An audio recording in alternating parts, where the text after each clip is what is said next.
إن الحمد لله أصلي وأسلم على نبينا مصطفى محمد صلى الله عليه وسلم وعلى آله وصحبه أجمعين أما بعد أعوذ بالله من الشيطان الرجيم بسم الله الرحمن الرحيم സൂറ അന്നൂർ 56-ാമത്തെ വചനത്തിന്റെ വ്യാഖ്യാനം നോക്കൂ നിങ്ങൾ.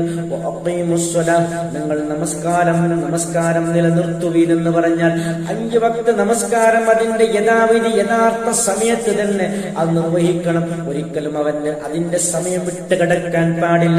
ഏറ്റവും നല്ലൊരു കർമ്മം എന്താണെന്ന് അള്ളാഹുവിന്റെ റസൂലിനോട് ചോദിക്കപ്പെട്ടു.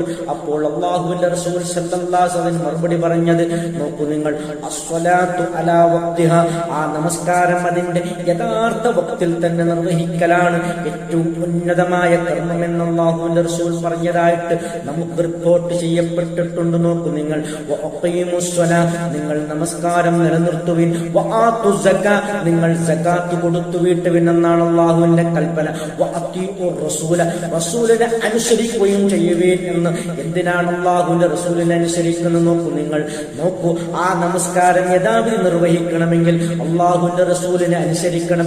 സകാത്ത് യഥാവിധി കൊടുത്തു വീട്ടണമെങ്കിൽ നാം അള്ളാഹുവിന്റെ റസൂലിനെ അനുസരിക്കണം. അല്ലാതെ ഒരിക്കലും നമുക്കത് കൃത്യമായി യഥാവിധി നിർവഹിക്കാൻ കഴിയില്ല. അതുകൊണ്ടാണ് അള്ളാഹുവിന്റെ റസൂലിനെ അനുസരിക്കണമെന്നുള്ള ഒരു കൽപ്പന അതിന്റെ കൂടെ അള്ളാഹു ചേർത്ത് പറയുന്നത്.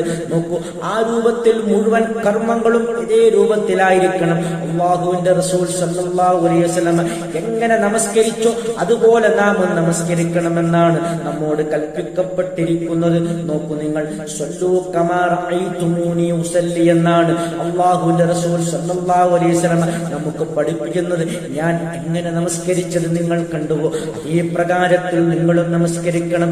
ഇതിന് യാതൊരു തരത്തിലുള്ള വിട്ടുവീഴ്ചയും പാടില്ല. അത് കൃത്യമായി പഠിച്ചു മനസ്സിലാക്കി നാം നിർവഹിക്കേണ്ട ഒരു കർമ്മമാണ്. അതിന് നിരന്തരം നാം പരിശ്രമം നടത്തിക്കൊണ്ടേയിരിക്കണം, പഠിച്ചുകൊണ്ടേയിരിക്കണം. ലഅല്ലകും തുർഹമൂൻ, അങ്ങനെയെങ്കിൽ നിങ്ങൾ കരുണ ചെയ്യപ്പെട്ടേക്കാമെന്നാണ്. അങ്ങനെ അള്ളാഹുവിന്റെ കാരുണ്യം കൊണ്ട് നമ്മെ അവൻ മൂടുകയും അങ്ങനെ നമ്മുടെ പാപങ്ങളെല്ലാം നമുക്ക് പുറത്തു വരികയും അങ്ങനെ ആ ആത്യന്തികമായ ആ മോക്ഷം നമുക്ക് ലഭിക്കും, ആ ഭാഗ്യം നമുക്ക് ലഭിക്കും, സ്വർഗ്ഗലബ്ധി നമുക്ക് ലഭിക്കുമെന്നാണ് ഈ ആയത്തിൽ കൂടി അല്ലാഹു സുബ്ഹാനഹു വ തആല നമുക്ക് പഠിപ്പിച്ചു തരുന്നത്. അൽഹംദുലില്ലാഹി റബ്ബിൽ ആലമീൻ.